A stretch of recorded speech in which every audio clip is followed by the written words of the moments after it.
My name is Jacob Chai, and I would like to have a personal glimpse on my personal testimony for the life span that I've gone through. I do hope it may impact and have a meaningful encouragement to someone outside there.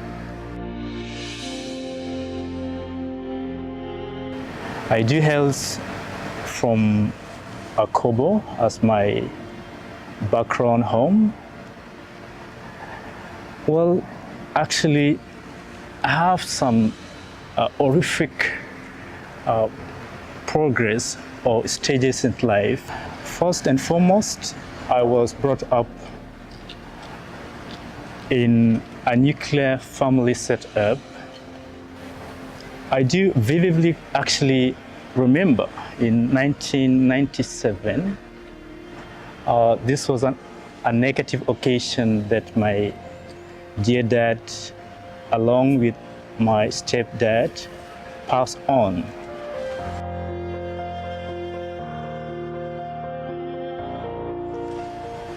And at this horrific turn of events, I actually never anticipated that there might be a second round of a negative event to happen in my family.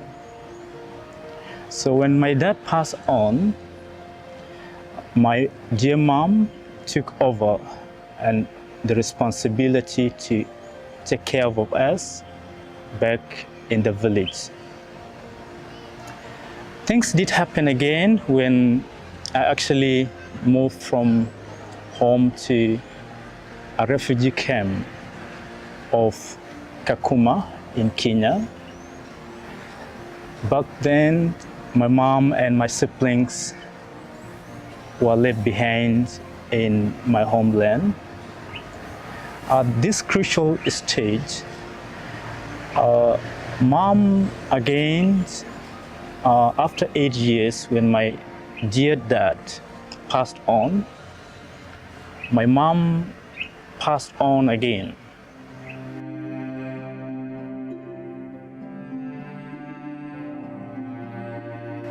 As I mentioned before, this was the most horrific kind of events that actually I witnessed. As a small boy by then, I was forced to, by the circumstances of the demise of my parents, to be a responsible person at a very tender age, due to no otherwise than to take care of my siblings. And actually, good enough, during this unfortunate event of my mom's demise, the community from within the Kakuma camp, the year 2004, headed by the Presbyterian Church team, came into our critical situation and to figure out what could be done to the situation we were engulfed in.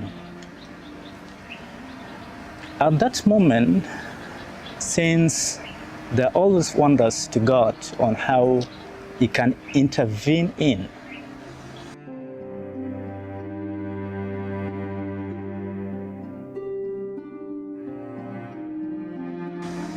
South Korean Nairobi Church,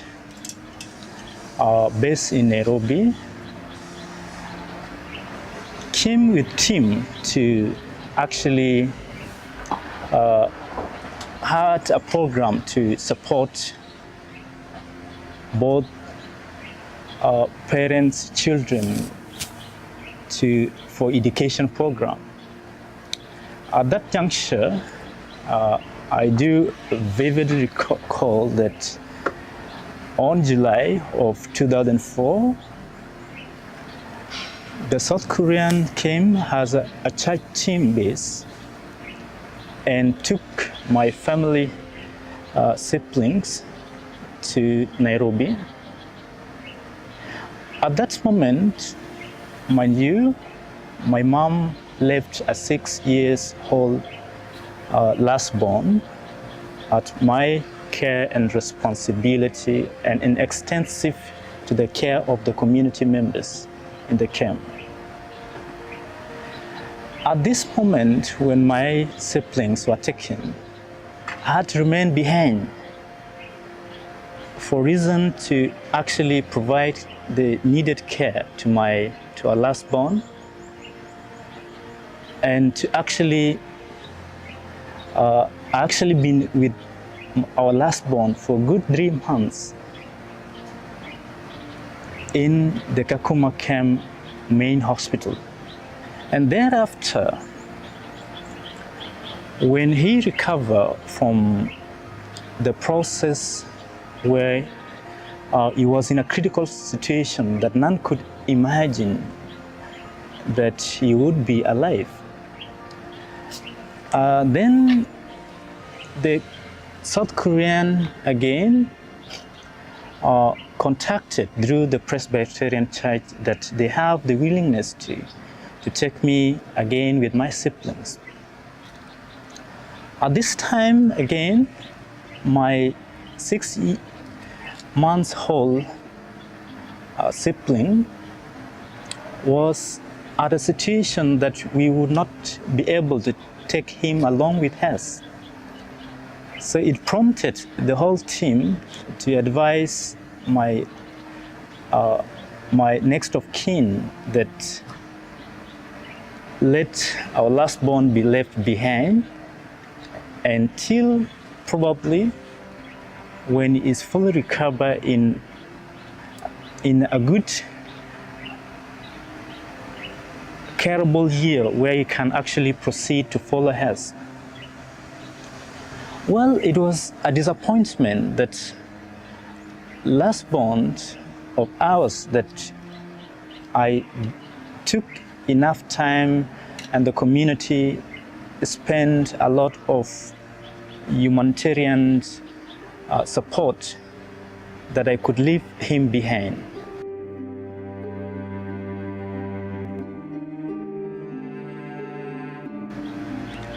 When I left, I joined the community of the South Korean in Nairobi at a place called Mayo, situated next to Kijabe Mission Center. This again became a horrific moment for me because this was at an orphanage in a foreign land. At this moment, the kind of resentment or bitter question that came in my mind was, do I and my sibling deserve to, be in orphanage? But yes, due to the event that took place, that we have no parents.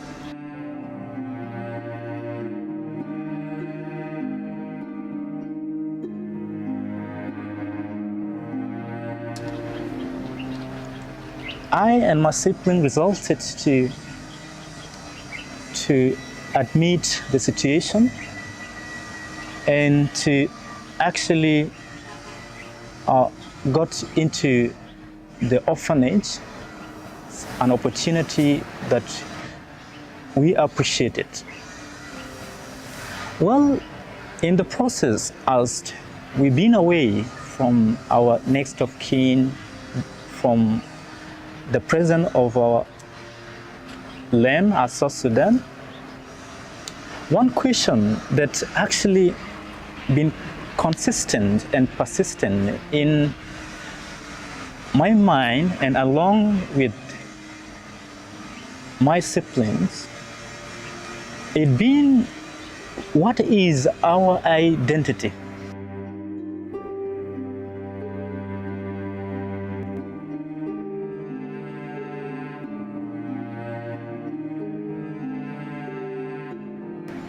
Who are we? At that time, we got too much emotional that actually the multicultural center from the South Korean, from the Kenyan, and ourselves, we felt we are more of in between the different identities. At that juncture, I do remember it was on a rainy day. I and my next follower sat on the floor and tried to contemplate the whole process with a lot of bitterness. To an extent, we felt to question the Almighty God authority in terms of mercy upon us. Well, again, we actually got resolved that if this is God's will, that we have to be in an orphanage, and thereafter, something good would come out of it, to have a living testimony about the process we've gone through, then indeed we temporarily resolved to convince ourselves that we need but to focus on our education. Well, at that time, psychologically, none would know that we are too much in isolation world. But it was I and my siblings' feelings and our heart felt that we were actually contemplating the whole process of the demise of my parents for so many years. It came this moment whereby there was a team who came from South Korea to actually give motivational speeches on the importance of to be positively motivated regardless of the historical background one might be hailing from. One thing that actually picked was that my past is crucial, but at the same time, I should not hold into the negative events that did happen to my family. Well, my personal glimpse or the testimony is more of a progressive success that has come as a result of God's intervention through His different good Samaritans from across the different background of humanity. I do appreciate indeed the church Presbyterian who took into account that our circumstantial situation was too much vulnerable for us to bear, and hence we needed that help to be supported by the South Korean.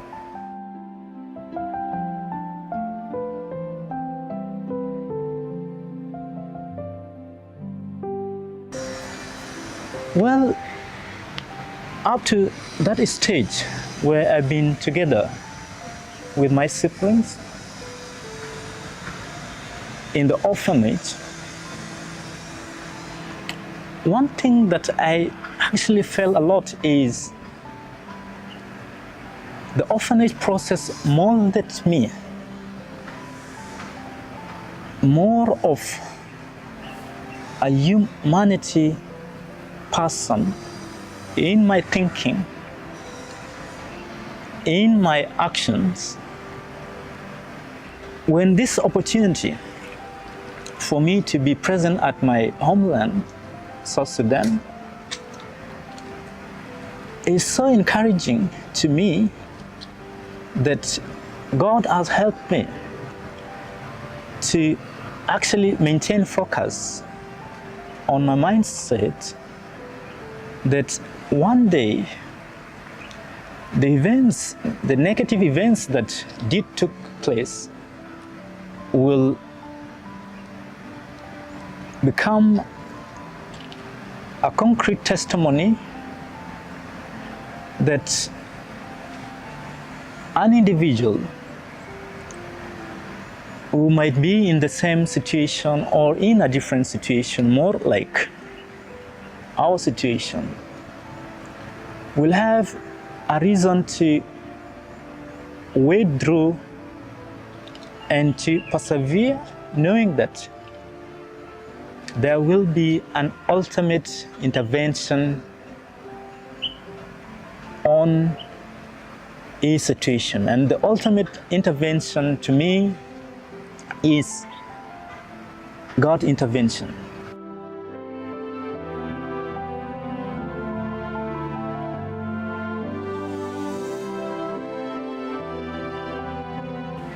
God's intervention from your mindset focus is very, very important. Just like the same from my own focus, that God's intervention has seen me through this far. So I would encourage my fellow human beings who might have an access to this program that you do not dwell on the negative events of life. Give a chance of hope. True stories that can change your life. Real stories of real people who have gone through the most difficult circumstances in their lives, but they have experienced the power to forgive. Gisas hagigia baggergeru hayataki gisata nas hagigiin umon mururu fi zuruf sab o hawadis tahaya lakini umon wedi shuhuda legua tamusamaha.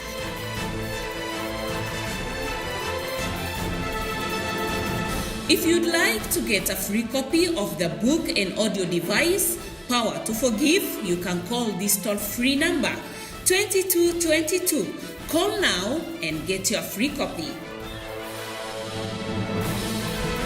Kanita narigo kitabu jihaz sauti guata musamaha itabagder dugu telefon fi nimrade 22 اتصال de majani itama bidafa gurush fogo kalita dugu telefon hasade wita biligo hadiya take.